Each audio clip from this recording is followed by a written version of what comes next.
Aujourd'hui, on va attaquer l'installation d'un WordPress et de son certificat SSL.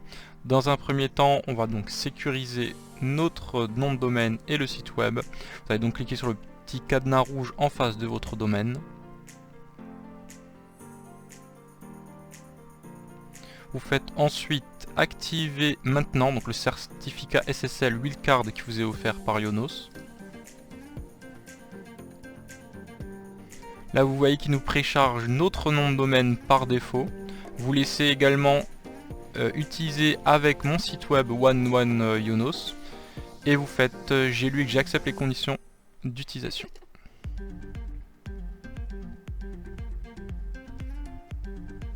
Donc il vous marque normalement comme quoi l'installation a bien été faite. Et là on voit qu'également la petite étoile, donc l'astérix, va permettre de sécuriser tous les sous-domaines ainsi que notre domaine principal.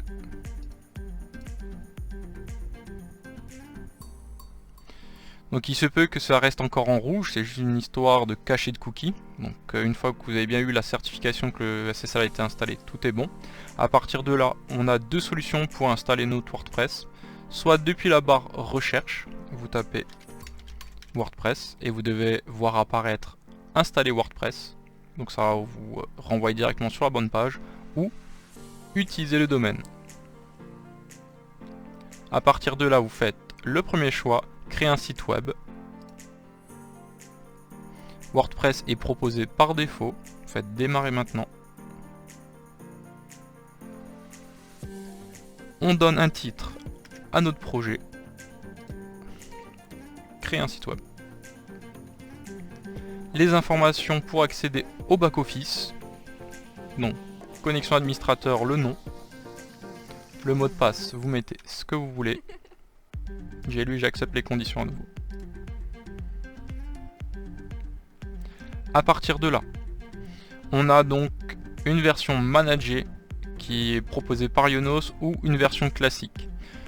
La grande différence, sur une version managée, vous avez donc les mises à jour automatiques de votre WordPress, des versions de PHP liées à votre domaine. Également, concernant les bases de données, elles ne sont pas accessibles depuis l'espace client, elles sont protégées pour éviter toute mauvaise manipulation de votre part. Et le plus, c'est qu'elles ne sont pas décomptées des bases de données qui sont présentes et comptabilisées sur votre espace client.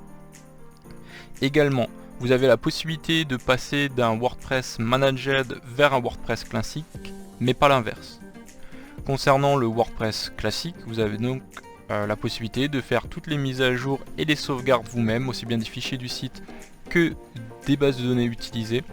Par contre, comme indiqué, toutes les bases de données sont déduites du quota qui vous est attribué. Donc là on va faire normal.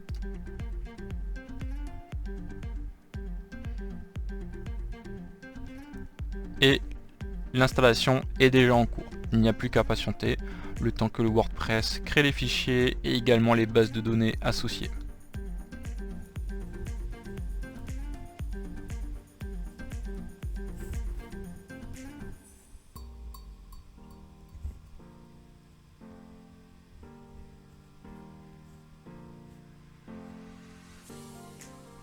Nous arrivons sur la finalisation de l'installation.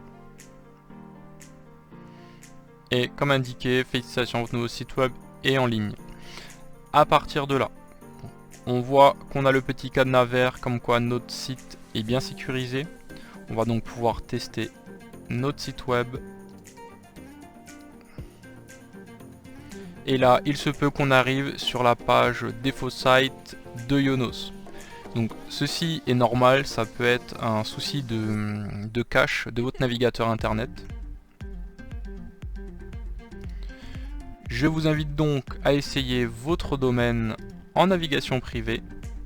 Donc tout en haut à droite pour ceux qui ont Google Chrome, navigation privée. Et on voit qu'on a bien notre WordPress qui a été installé.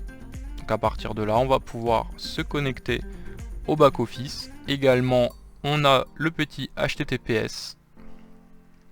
Donc pour le back-office /wp-admin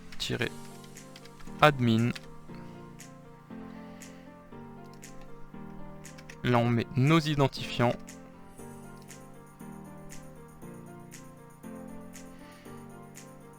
On a la page de présentation comme qu'on l'a bien installé avec Yonos.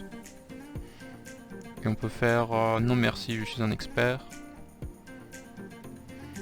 Et nous avons donc accès à l'intégralité de notre WordPress.